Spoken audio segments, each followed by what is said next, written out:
4 ମାସ କମ୍ପ୍ଲିଟ୍ ହେଇଗଲା, 1/3% ଏ ବର୍ଷର କମ୍ପ୍ଲିଟ୍।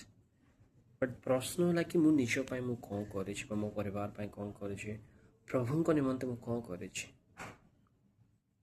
ଖ୍ରୀଷ୍ଟିଆନ ଲୋକମାନେ ଜାଣିଛନ୍ତି, ବହୁତ ଜାଣିଛି, ବଟ୍ ଜଣେ ପ୍ରଭୁଙ୍କ ଦାସ ଭାବରେ ବା ପ୍ରଭୁଙ୍କ ଜଣେ ଖ୍ରୀଷ୍ଟିଆନ ଭାବରେ ପ୍ରଭୁଙ୍କର ଗୌରବ ମହିମା ନିମନ୍ତେ ମୁଁ କ'ଣ କରିଛି।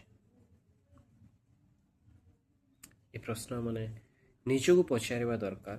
ମୁଁ କ'ଣ ପରମେଶ୍ୱରଙ୍କ ସହିତ ସେ କ୍ୱାଲିଟି ଟାଇମ୍ ଅତିବାହିତ କରିଛି, କ୍ୱାଲିଟି ଟାଇମ୍ ଦେଇଛି ପରମେଶ୍ୱରଙ୍କ ସହିତ। ମୁଁ ସେ କଥାବାର୍ତ୍ତା ହେଇଛି ପ୍ରାର୍ଥନାରେ, ବାଇବଲ୍ ଷ୍ଟଡ଼ିରେ, ଫେଲୋସିପ୍ରେ, ନା ଅଧିକାଂଶ ସମୟ ମୋ ଜବ୍ ପାଇଁ ସୋସିଆଲ ମିଡ଼ିଆ, ମୋବାଇଲରେ, ଇଣ୍ଟରନେଟ୍ରେ ୟୁଜ୍ କରିଛି, ଅନ୍ୟାନ୍ୟ ବିଷୟ ପାଇଁ ୟୁଜ୍ କରିଛି। ଏହା ଆମକୁ ନିଜକୁ ପ୍ରଶ୍ନ ପଚାରିବା ଦରକାର କି what we do for God, ପରମେଶ୍ୱରଙ୍କ ନିମନ୍ତେ ଆମେ କ'ଣ କରୁଛେ। କାହିଁକିନା ପ୍ରତ୍ୟେକ ଦିନ କାଉଣ୍ଟ ହେଉଛି, ପ୍ରତ୍ୟେକ ଦିନ ସେଦିନ ବିଚାର କରାଯିବ, ପ୍ରତ୍ୟେକ ସମୟ, ପ୍ରତ୍ୟେକ ମୁହୂର୍ତ୍ତ, ପ୍ରତ୍ୟେକ ବିଷୟ ନିମନ୍ତେ କି ଆମମାନେ ଏହି ସମୟର ସଦ୍ବ୍ୟବହାର କରୁଛୁ କି ନା, ଏ ସମୟର ଆମମାନେ ପରମେଶ୍ୱରଙ୍କ ନିମନ୍ତେ କ'ଣ କରୁଛେ। ମୁଁ କହୁନାହିଁ କି ସମସ୍ତ ସମୟରେ କେବଳ ପ୍ରାର୍ଥନା କର, ବାଇବଲ୍ ଷ୍ଟଡ଼ି କର ଆଉ ଚର୍ଚ୍ଚରେ କେବଳ, ବଟ୍ ଯାହା ମଧ୍ୟ ଆମେ କରୁଛେ ତା ପାଇଁ କ'ଣ ପରମେଶ୍ୱର ଗୌରବାନ୍ୱିତ ହେଉଛନ୍ତି କି। ଯାହା ମଧ୍ୟ ଆମେ ଆଜି ବର୍ତ୍ତମାନ କରୁଛେ ସେଥିରେ ପରମେଶ୍ୱର ମହିମା ପାଉଛନ୍ତି କି ନାହିଁ, ଆମମାନେ ଜାଣି ରଖିବା ଦରକାର।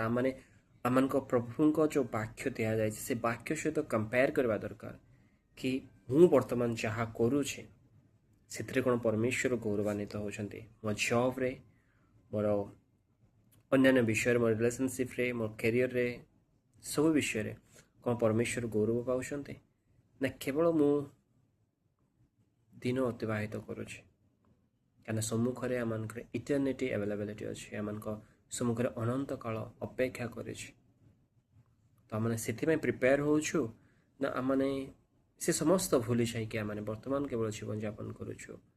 ଯେପରି ବାକ୍ୟ ଲେଖା ଅଛି କି ଆମେ ଖାଅ ପିଅ ମଜ ମସ୍ତି କେବଳ କରୁଛୁ, କିନ୍ତୁ ସେ ବିଷୟରେ ଆମେ ଚିନ୍ତା ମଧ୍ୟ କରୁନାହୁଁ ଯାହା ଆମମାନଙ୍କ ନିମନ୍ତେ ଅପେକ୍ଷା କରିଛି।